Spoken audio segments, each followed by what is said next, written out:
అమ్మ కోపంతో ఫోన్ పెట్టేసింది. ఏయ్, నువ్వేం దిగులు పడకు. డైరెక్ట్ గా వెళ్ళి ఆవిడ కాళ్ళ మీద పడితే అంతా సరిపోతుంది. నేను రెడీ.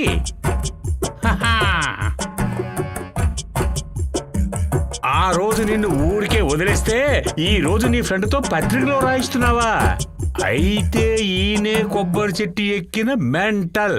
కరెక్టేనా? డిఎస్పీ ఆర్డర్ ఇచ్చారు. నీ గురించి బాగా విచారించి రిపోర్ట్ ఇమ్మన్నారు.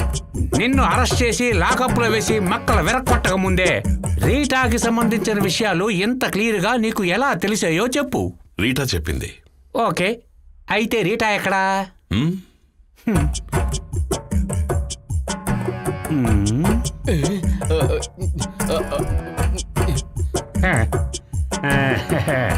అరే, ఫ్రెండ్ని ఫూల్ చేసినట్టు నన్ను చేయకు.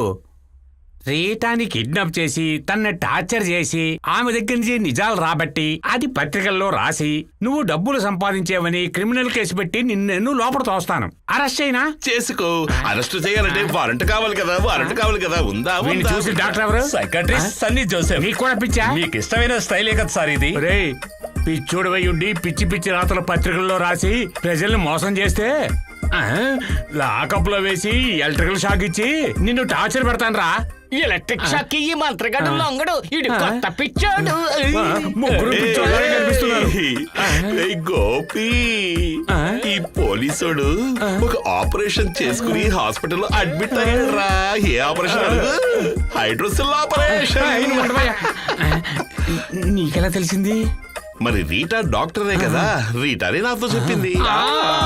రీటా రీటా రీటా ఎప్పుడు ఆ పేరే కలవరిస్తున్నాడు. ఆ పిచ్చి డాక్టర్ పేరేమన్నా? సైకాట్రిస్ట్ సన్నీ జోసెఫ్. వెంటనే వెళ్ళి ఆయన కలుస్తాను. వీడికి పిచ్చి ముదిరినట్టుంది. వెంటనే రూమ్ లో వేసి తాళం వేయండి. నేను వెళ్ళొస్తాను. ఆ విషయం పత్రికలో మాత్రం రానీకు. ప్లీజ్.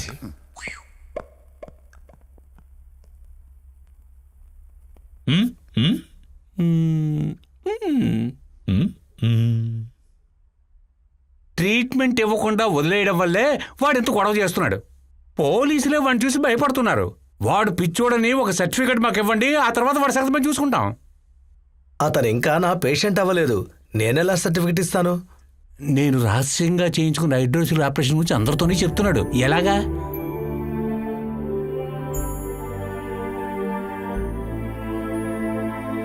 ఇప్పుడు నేను ఏమి చెప్పలేను సార్. ఎందుకంటే ఇది ఒక సీరియస్ అయిన మనస్సుకు సంబంధించిన విషయం. అది మాత్రమే కాదు, వైద్యశాస్త్రం కూడా ఈ విషయంలో సమాధానం చెప్పలేని ఒక ప్రశ్న. అదెలా? ఎన్నో చోట్ల ఇలాంటివి ఎన్నో సంఘటనలు జరిగాయి.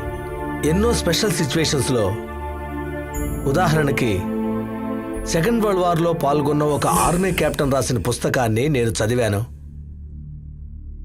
ఈ కెప్టెన్ రాత్రి టెంట్లో ఉన్నప్పుడు ఒక జవాను ఇతనికి సెల్యూట్ చేసి 2 కిలోమీటర్ల దూరంలో శత్రు సైన్యం దాడి చేయడానికి సిద్ధంగా ఉందని చెప్పాడు. వెంటనే ఆఫీసర్స్ అందరినీ పిలిచి ఆర్మీ కెప్టెన్ మీటింగ్ పెట్టాడు. నిజంగా ఆ జవాన్ చెప్పిందే నిజమైంది. శత్రువులంతా మెల్లగా దూసుకొని వచ్చారు. వీళ్ళందరూ మీటింగ్ పూర్తి చేసుకుని వెళ్లేటప్పుడు చూస్తే టెంటు పక్కనే శబ్దం వినపడింది. వెళ్లి చూస్తే కొద్దిసేపటి క్రితం సమాచారం అందించిన అదే జవాన్ 2-3 రోజుల క్రితం శత్రు సైన్యంతో యుద్ధం చేస్తూ చనిపోయి వీరమరణం పొందాడు. ఆ జవానే అక్కడ పడున్నాడు. ఎవరైతే సమాచారం అందించారో ఆ జవానే.